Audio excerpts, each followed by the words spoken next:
Hey, hello and welcome back, future doctors. So, guys, here we go for the discussion of most important category type of questions of Newton's law of motion. Okay, spring से related जब भी question आता है दोस्तों, उसमें little bit lengthy calculation करनी पड़ती है according to free body diagram. So यहाँ पे हम उसको क्रैक करने वाले हैं और उसका कॉन्सेप्ट सीखने वाले हैं by using amazing short trick, the V funda trick. Okay, तो मैं आपको सिखाने वाला हूँ यार बेहतरीन तरीके से. आप देखते ही क्वेश्चन को कैसे फोड़ सकते हैं. मतलब चूंकि टाइम कम है हमारे पास, तो हम लेंथी प्रोसेस को अगर अवॉइड करें तो कैसे अवॉइड करें और उस क्वेश्चन को हमने सॉल्व भी करके आना है. एक ऐसी कैटेगरी क्वेश्चन यहाँ पे ले रहा हूँ जो आईआईटी के एग्जाम में भी आया और नीट में भी सेम कॉन्सेप्ट पे क्वेश्चन पूछा गया था. तो हम अवेयर हो जाएं कि यार अगर बढ़िया कैटेगरी क्वेश्चन आएगा तो किस तरीके से पूछा जाएगा और हम उसको किस तरीके से सॉल्व करके आने वाले हैं, कम से कम टाइम बचा के, है ना. टाइम बचा के ध्यान से समझियो कैसे. देखो क्वेश्चन क्लियरली आपके सामने है. उसने बोला find the acceleration of block A and B, ठीक है ना, just after the string is cut. तो जब भी ये कॉम्बिनेशन हो कि दो ब्लॉक हो और एक स्प्रिंग की हेल्प से उनको यहाँ पे हैंगिंग पोजीशन पे रखा गया है. अगर हम अपर ब्लॉक ए की बात करें, इसको बी मान लो, ठीक है ना. ठीक है, आप ध्यान से समझो. आप ये अटैच है स्प्रिंग के साथ और ये वाला ब्लॉक नीचे वाले ब्लॉक के साथ एक स्ट्रिंग के साथ कनेक्ट है. This is spring having the spring constant K and this is the string, है ना. स्ट्रिंग लाइट है मतलब उसमें टेंशन हर जगह सेम होगा सर. उसने बोला है just after the string is cut, जैसे ही स्ट्रिंग को कट करोगे बताओ इसका एक्सेलरेशन क्या होगा और इसका एक्सेलरेशन क्या होगा. बेहतरीन तरीका बताने वाला हूं. लेंथी प्रोसेस बिल्कुल नहीं बताऊंगा, अदरवाइज मिनिमम 5 मिनट लगेंगे इस क्वेश्चन को तुम्हें समझाने में. और जब आप खुद भी सॉल्व करोगे तो 2-3 मिनट में आफ्टर लॉट ऑफ प्रैक्टिस आपको इतना टाइम लगने वाला है, लेकिन फटाक से सॉल्व कर सकते हैं. भाई ध्यान से समझना.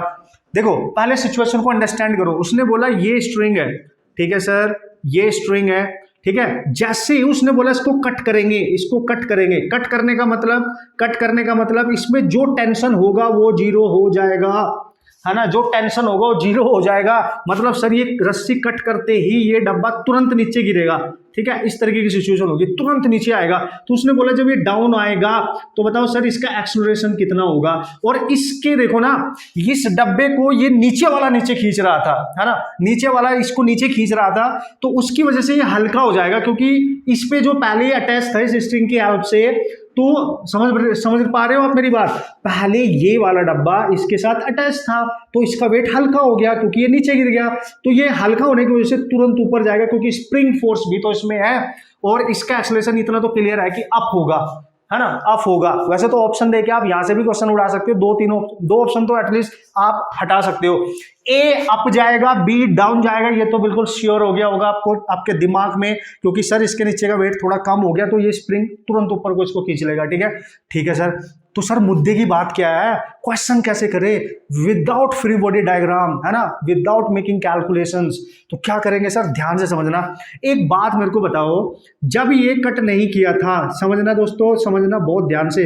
तो इस स्ट्रिंग में जो टेंशन था, जब ये इससे अटैच है तो टेंशन की डायरेक्शन अप होगी, जब ये इससे अटैच है तो इससे डाउन होगी, क्योंकि टेंशन हमेशा अवे होता है, ठीक है. और ये टेंशन होगा कितना, अगर मैं इसकी वैल्यू निकालूं इक्विलिब्रियम पे, तो आपको पता है इसका वेट है डाउनवर्ड mg, ठीक है. तो ये टेंशन किसके इक्वल होगा, दैट इज mg के इक्वल होगा, mg के इक्वल होगा. और जैसे ही आप रस्सी काटोगे तो ये टेंशन इससे भी गायब और इससे भी गायब. तो टेंशन यहाँ पे अनबैलेंस्ड फोर्स बन गया, लोअर ब्लॉक के लिए भी और अपर ब्लॉक के लिए भी अनबैलेंस्ड. क्यों सर, क्योंकि रस्सी के काटते ही ये खत्म, जीरो हो जाएगा ना. रस्सी के काटते ही मतलब इससे भी टी कम हो गया और इससे भी टी कम हो गया, समझ गए. तो बस यही इसी चीज का फायदा उठाना है. मतलब सर क्या कह रहे हो, देखो जब इसका एक्सेलरेशन निकालोगे, एक्सेलरेशन का मतलब होता है फोर्स अपॉन इसका मास. तो फोर्स कौन सा लोगे, यहाँ पे फोर्स लेना है आपने अनबैलेंस्ड फोर्स, ठीक है, अनबैलेंस्ड फोर्स जो आपका यहां से कम हो गया, है ना, जो रिमूव हो गया. तो सर कौन सा रिमूव हुआ, टी, और टी की वैल्यू है mg. और इसका मास कितना लेंगे, मास कितना लेंगे, जिसका भी निकाल रहे हो उसी का मास 2m. तो 2m, m से m कैंसिल, यानी एक्सेलरेशन आएगा g/2. और ये हमने पहले ही पता कर लिया कि ये अप जाएगा तो ये एक्सेलरेशन जाएगा अप. और सिंपली इसका कैसे निकालोगे सर, इसका भी t कम हो गया तो इसका अनबैलेंस्ड फोर्स क्या होगा, वो भी mg. और इसका मास कितना है, m से डिवाइड कर दो, ये आएगा g, ये जाएगा डाउन. सिंपल, है ना. हमने यहाँ कोई न्यूटन लॉ के अकॉर्डिंग इक्वेशन नहीं बनाई कि इस पे नेट फोर्स कितना लग रहा है, इस पे कितना लग रहा है, इक्वेशन बनाई नहीं. और कोई सोल्यूशन हमने यहाँ पे नहीं किया। आप देख सकते हो है ना, हमने उनके बीच में जो अनबैलेंस्ड फोर्स था जो स्ट्रिंग के कट करने से फिनिश हो गया, वैनिश हो गया यू कैन से, उसी का यूज किया। दोनों में यहाँ पे भी अनबैलेंस फोर्स mg रहेगा और उसी के वेट से डिवाइड, मास से डिवाइड कर दिया, यहाँ पे भी वही रहेगा, उसी से मास से डिवाइड कर दिया। और इस तरीके से बेहतरीन तरीके से आप इस टाइप के क्वेश्चन क्रैक कर सकते हो। ये क्वेश्चन आईआईटी में आया था और इसने हमें कॉन्सेप्ट दे दिया बेहतरीन। इसी के बाद में एक क्वेश्चन और डिस्कस करने वाला हूं जिससे आपके कंसेप्ट बेहतरीन हो जाए, जो नीट में 2017 में पूछा गया था। और अगर आप उसका सॉल्यूशन देखेंगे एक्चुअली में, तो भाई वो लॉन्ग टाइम है, लॉन्ग मेथड है, काफी टाइम आपसे ले लेगा, लेकिन देखो अब आप उसको खुद उड़ा सकते हो फटाक से। कैसे सर? यहीं पे करके देखते हैं, ठीक है, यहीं पे करके देखते हैं आराम से, है ना। ये आता 2017 नीट में। तो सर ये क्या था? बस उसने क्या किया, अपर ब्लॉक ए का मास दिया 3m, लोअर ब्लॉक का मास दिया m। यार क्या बात कर रहे हो यार, मजा नहीं आ गया सर? देखो अब इन दोनों के बीच में एक स्ट्रिंग है और इसमें जो टेंशन होगा कटिंग करने से पहले वो किसके इक्वल होगा? लोअर ब्लॉक के वेट के इक्वल। यहां पे भी अनबैलेंस फोर्स कितना है? mg। क्यों सर इसको अनबैलेंस्ड क्यों बोल रहे हो? क्योंकि रस्सी को कट करते ही t 0 हो जाएगा, मतलब इससे भी t कम, इससे भी t कम। तो जब इसका निकालूंगा, इसका एक्सेलरेशन, तो ये तुरंत ऊपर जाएगा क्योंकि इसके नीचे का मास कम हो गया, ऊपर जाएगा a का। तो अनबैलेंस फोर्स कितना है? mg। जो t है ना mg, इसका मास कितना है? 3m, उड़ा दो g/3 अपवर्ड। क्लियर है ना? इसका निकालते हैं सर, इसका निकालेंगे तो इस पे अनबैलेंस फोर्स अगेन दोनों पे कितना है? mg। इसका मास कितना है? m। तो ये तो भाई g ही रहेगा एंड दैट इज डाउनवर्ड। यार कितनी इजीली और कितने फास्ट आपने इस क्वेश्चन को सॉल्व कर लिया। आप ध्यान से देखो, 2017 neat and this is IIT advance में आपका क्वेश्चन पूछा गया था 2016 में। तो जस्ट एक साल बाद यानी नेक्स्ट ईयर आपके एग्जाम में आ गया।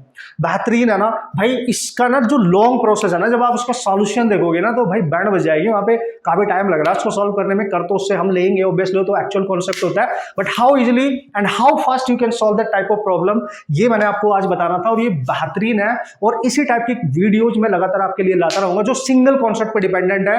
अगर उस टाइप का क्वेश्चन आया तो आप कम से कम में टाइम में कर पाओगे। ओके दोस्तों, मिलते हैं नेक्स्ट वीडियो में बेहतरीन कॉन्सेप्ट के साथ एंड ऑल द बेस्ट।